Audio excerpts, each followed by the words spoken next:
All right. I'd like to welcome you to the next episode of Roots to Health. Foots to health. Roots to Health. I am your host, Dr. Craig Keever, and my lovely co-host, Amy, also happens to be my wife and personal vegan chef. There you go. There you go. My title just keeps growing. So, the next topic that we're addressing today is an interesting one that I, quite honestly, don't know a whole lot about. I bet you know more than you think you do. I have some presupposed ideas, but I haven't really practiced or studied it much. And that is the topic of mindful eating. Why might this be a big deal? This is apparently the kind of thing that can really kind of slow things down and make mealtime a healthier thing for you and more enjoyable. Again, I'm so fond of going back to my own story because it's what I know, right? But mindful eating was not in your history. It was not my history. We'll just say that right at first. I think it's not in a lot of our lives. Right. I mean, I am the pretty typical American kind of guy, and we run at fast paces and always busy, always thinking, always doing, and mealtime sadly gets caught up in that. And hence the chronic problems that are coming from our food sources with eating convenient food, which is vast majority of the time processed food. In the car, on the road. And just getting something in to curb that hunger pang and drive it on. or boredom. Or boredom. Or sadness. Yeah. Or anger. Or, yeah. You can increase the list ad infinitum. Yeah. I mean, Americans have made it about being a comfort thing. And yes, it is comforting. It is. But it's really not. Its primal role is to be, a nutritious thing for your body. That's right. And so a little statement here basically is that, mindful eating is a tool that we can use for better health, improved digestion, and a healthier relationship with food. And I think that really says it all. I think, my relationship with food has not always been of the healthiest nature, Right. I think most of You mean my cheese pizzas? That's not, yeah. No. And I mean, think about how you felt when you ate that way.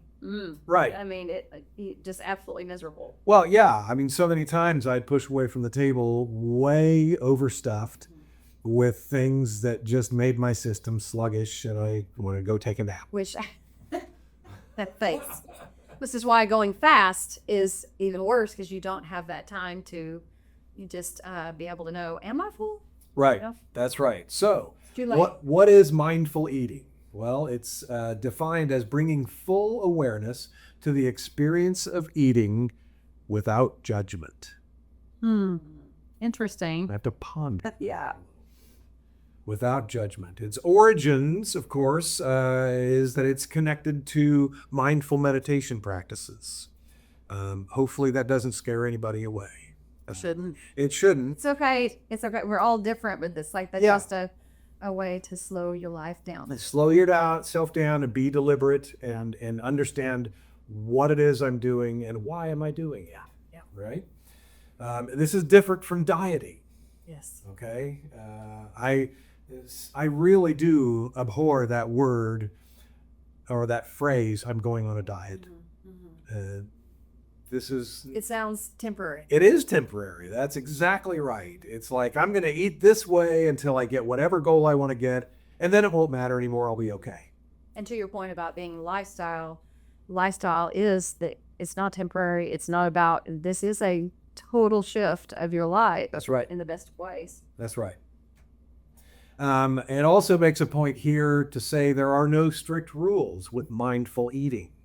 So in other words, there are quote unquote no good foods or bad foods. Now, that's a bit of a stretch for me. Me too.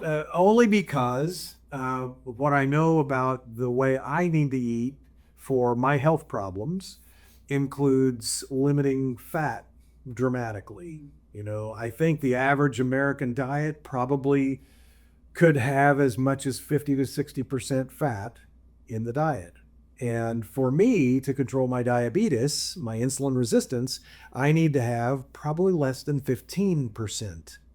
1-5. I think with mindful eating, it reminds me, I was on a call with Ocean Robbins organization today, and they gave the greatest analogy of it's not about the blueberry, it's about getting the blueberry in the bowl. So mindful eating is about how do you just do this well, and we're not going to so focus on what that food is. It's about how do we do this well? How do we, mindfully. So as part of mindful eating, you don't necessarily have to think about good food, bad food, but I think at some point that does come before the actual process of mindful eating, because you've got to know. They collaborate, but you have to know if particularly if you're struggling with any health issues related to this diet and all of that, you have to know what foods are going to be right for you to take in. Right. And not to necessarily put a quote unquote label on it as good or bad, but my body doesn't metabolize this very well, and so it should be something that I probably avoid. Yeah. Right. Absolutely. So they're focusing on the action, not necessarily the action. what it Yes. is. And mindful eating tends to try to shift the focus from the external rules to the internal cues. Mm-hmm. What is my body telling me? Which is why the food is so important, though, because just as we talked in the last podcast, if you don't get some of those addictive foods out, you think, oh, I'm supposed to really feel like I need this cheese. Right. Because it's doing it. It's the driver. It's the driver, yes. And it really is true that the more, I don't mean to interrupt you, but it is true that as you wake up to alive foods, you can tune into that so much more to your own. So much more. Yeah, that's for sure. Well, why does mindful eating matter? It plays a big role in reducing overeating by recognizing hunger and fullness signals. When you take your time and think about what's going in, yes, we can take our time and process. And it gives our bodies time, because our bodies respond to ingesting food by releasing certain hormones. And chemicals in our body that it takes a little while, a few minutes for that to register, and we realize, oh, okay, I'm full now. Yeah. Right? And so if you're like me and classically wolfing down a sandwich as fast as you can because I got this big hole, I got to fill it right now. There's me. 50 minutes later. Well, that's a good thing. Yeah, it is. It's just like, it takes me a while to prep my food and do all those kind of things. So other things that mindful eating does to help us, it does improve digestion. When you chew your food completely, that helps break it down to where your body can absorb and digest it much better. And again, with the more intentional, okay, this is what I'm doing, rather than just throwing something in the pie hole. Right. We're paying attention to, this is what my body needs. And Right. Yeah. And it can help, the mindful eating process can help with emotional eating and cravings. Definitely. Very much so. The research is suggesting that mindful eating can be linked to lower BMI, less binge eating, and improved mental well-being. Because so much of that is sometimes being on autopilot and just like wanting to numb your, not necessarily, at all enjoy it, just numb my feelings. That's right. Whatever it is. Oh, absolutely. Yeah. And so what are some of the barriers to mindful eating? Okay. One of the biggest, I would say, would be either our phone or a TV. Mm-hmm. Phone's just right up there. That's right. It is. That's exactly right. So eating while distracted. Okay.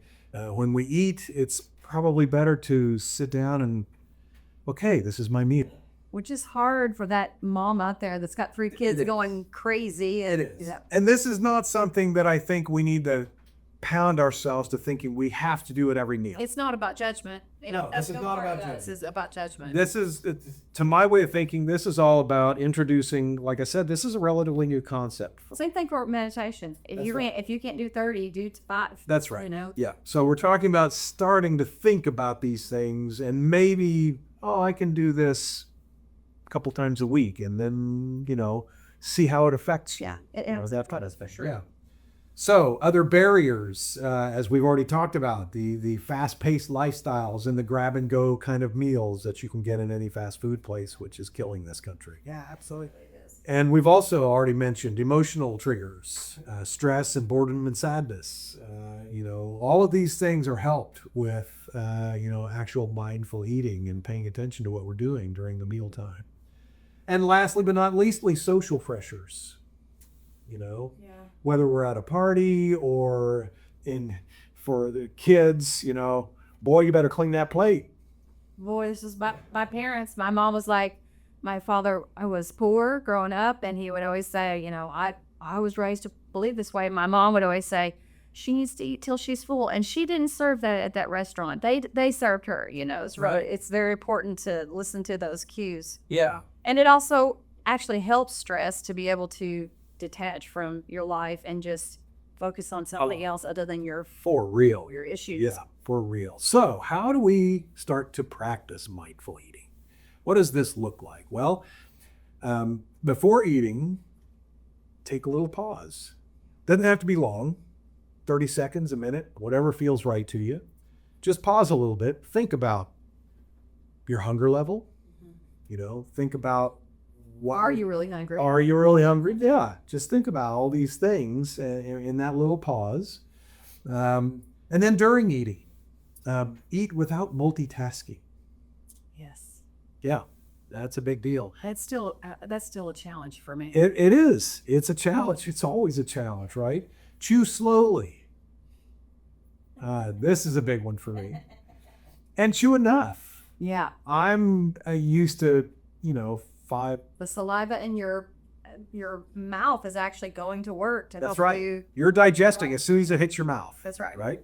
You know, so yeah, I've heard some people talk about, I chew my food 20 times or 30 times before I swallow it. I don't know if I can do 30, but I know I've hit 20 because I started to think about this a little. I have. You've been counting. One of our YouTube people that we like to listen to, Derek Simnett, talks about you know, how he's gotten in a habit of just chewing it. I think it's 20 times. Yeah. Right. And But too could get rigid, so it's like yeah. This isn't about rigidity for me. This is about I'm just trying to think about these principles, and the fact is, the better we chew our food, the easier our digestion is. It's kind of like singing what "Happy Birthday" or something while you're washing your hands. Right. Well, and what I'm really likening this to, or applying this to, my morning breakfast now consists of a thing called buckwheat groats, and which is essentially a grain that's whole food, Totally intact. right? And if we don't boil them, then they're pretty hard. They're gonna break a tooth. You break a tooth, right? And so I prepare that, but even after boiling, there's still there's a lot of good texture there, and they're small. They're real small grains, and I realize, you know, if I just swallow this, which would be very easy to do, my body's going to take a lot more time to actually digest it and break it down. And you might not get the full nutrition. And I might not get the full. That's where I was exactly right. Good for you. Yes. Serendipity. You're reading my mind. Well, certain fibers can just go right through. That's exactly right. Chia, a flax. That's exactly right. And so I've tried to make it a point to try to feel all the little groats before they go down and make sure, have I chewed that one? Well, this is news. I didn't know that. Yeah. And I owe that to Derek Simnett. Yeah. And I forget, I shouldn't even mention it because I forget the term, but they talk about that where you put another habit by, like, someone will say, okay, while you're brushing your teeth, you do something, I don't know. But it's a way to get into another habit is to kind of, when I do this, I do this. Parrot, that's what Niles. Yeah. Yeah. Mindful, the Atomic Habits guy. So as you're learning to chew more slowly and more, thinking about the textures and the aromas and the flavors, and just as with that pause before the meal, just kind of think about while it will create a whole new sense of enjoyment and use that time to just kind of get a break from anything else in your life. And another thing it suggests here is putting your utensils down between bites. Right? I know. And that's my first thought. Hey, it's yeah. Okay. But that can help in terms of if you're really trying to get into this mindful eating, and it may not be between every bite, but sometimes put the utensils. This reminds me because an efficient person is thinking, well, that's just a lot of extra, whatever. But it reminds me of my chiropractor in East Texas years ago. And I was like, he's like, what about yoga, Amy? And I said, I just don't get it. And there's just not. And he goes, that's because you're the very person that needs yoga in your life. He's like, that's the reason, So it's yeah, the very person that thinks, oh, come on now. Might need it more than anybody else. Yeah. And then for the last little part of how you practice mindful eating, so you've got your pause before, you're pausing and being more deliberate while you're eating. And then afterwards, pause to reflect. How do you feel? Satiated?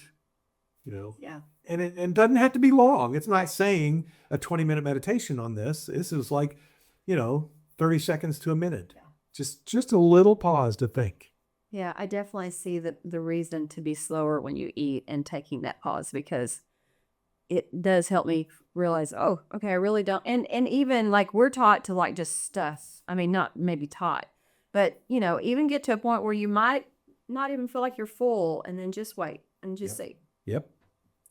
All right. So thinking about mindful eating in real life, right? Like when you're going out to eat, how does this look? Well, fortunately, taking these little pauses doesn't make you stand out. It's conversation. You're having a conversation with your loved one. Right. Yeah. Yeah. We hope. So it's not like you're taking a neon sign and saying, wah, wah, wah, right? So at a restaurant, it would be fairly easy to do that, and just think about when you're ordering, what it is you're putting in your body. Just again, be mindful of what we're eating and how we're eating it. Yep. It's such a great concept, but I can see why people would be like, I can see there's a group out there that's like, okay, whatever. Right. But This is kind of a hippy dippy thing. It's not for everybody. And Maybe not for everybody, but I think these are It things. is for everybody, but not everybody will get it. Right. Yeah, I do think these are principles that could help everybody. Yeah. For sure. But actually getting, If I go back to East Texas and I tell half of my crew, okay, whatever. Yeah, right. That's okay. That's no reflection on East Texas. I love you guys. One suggestion here is make mealtime a device-free zone. I like that. Yeah. Mm-hmm. Indeed. At work, taking short breaks to savor a snack or something like that. Go outside. I saw somebody today, outside on their patio. It's just go outside and go to nature. Go have a picnic with yourself. Yeah. And then on the issue of treats, I think we all deserve a treat once in a while. That's right. And for those of us struggling with health issues, you can pick different treats. But if you happen to pick one that may not be so good for you, like Dr. Neil Barnes said, enjoy it, get up, dust yourself off, and say, okay, I'm back on the bandwagon now.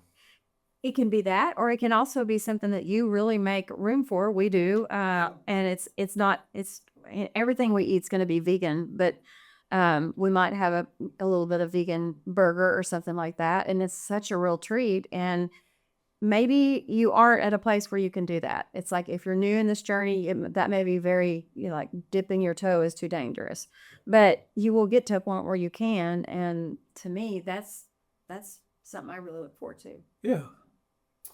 So in closing, just to recap a little bit, I think mindful eating is really all about awareness and presence. And it's also, I think, a little bit about self-compassion, being good to yourself, even if it's just for that few moments of that meal. Yeah. And it's also that mindset as well. Yeah. Everything about this is about a mindset. Very much so. If you're listening to this and thinking, no way, but if you see value in the potential of this, start small. Right. Pardon me. Start with only one meal. You want water? No, I'm good. Thanks. And slowly, we're not talking about a massive change all at once. This is going to be like switching to a whole food plant-based diet. Right. It's a slow process, and it's like we've mentioned in podcasts before, this is very much about test and measure. And how you do things. Like for me, I was so sick, I was so ready to get well, but I just dove in and I went off of everything. And so that's fine if you need to do it that way. If not, do it slow. Just don't blame the diet. I always said that. If you're gonna just dip your toe in it, don't say, well, it didn't work out for me. Right. Yeah, you got to give it enough try to say, yeah. Well, I want to thank everybody for listening. Any other parting words? I think I just check out our websites at the end. We'll have those marked in show notes. If you have any questions about, we have the plant-based resource page on Ozark Pediatrics that will be listed. And then Wildflower Cuisine is my culinary information about classes that I give. So It's fabulous and currently under development to some degree as well. yeah, we're growing it. Yeah, sure. very much. Yeah. Thanks for tuning in, and we'll see you next time. All right, take care.